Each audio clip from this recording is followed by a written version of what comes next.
पंढरपूरच्या काशी आणि उज्जैनच्या धर्तीवर होणाऱ्या कॉरिडॉरला विरोध केला जात आहे। पंढरपूरमध्ये होणाऱ्या कॉरिडॉरला व्यापाऱ्यांनी विरोध केलेला आहे। विठुरायाला दुग्धाभिषेक घालत पंढरपूर कॉरिडॉरला व्यापाऱ्यांनी हा विरोध केलेला आहे। मुख्यमंत्री निर्मला सीतारामन यांनी पंढरपूरचा कॉरिडॉर होणार असे संकेत दिल्यानंतर पंढरपूरमधील व्यापारी आता आक्रमक झालेले आपल्याला पाहायला मिळतात। आज मंदिर परिसरातील सगळ्या व्यापाऱ्यांनी खरं तर विठ्ठलाला दुग्धाभिषेक घालत कॉरिडॉर रद्द व्हावा आणि देवालाचे साकडे देखील त्यांनी घातलेले आपल्याला पाहायला मिळत आहे। अनेक व्यापारी आता आपल्याबरोबर काय सांगताल, तुमची काय मागणी?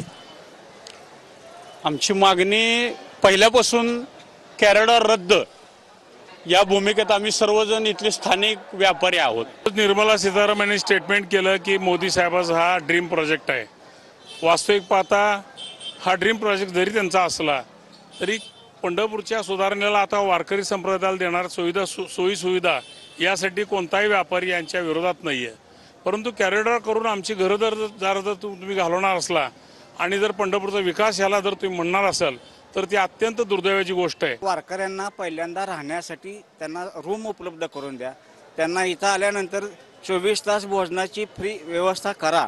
फक्त घरं दुकानं पाडून आणि रस्ते मोठे करून कॉरिडॉर वारकऱ्यांची व्यवस्था होत नाही। कॉरिडॉरला विरोध असणार का? 100% विरोध। काय सांगता तुमची काय मागणी आहे?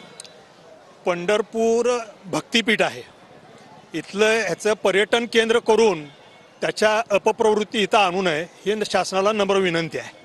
विठ्ठल मंदिर परिसरातून कॅमेरामन अभिजित सर, रवी लवेकर, TV9 मराठी।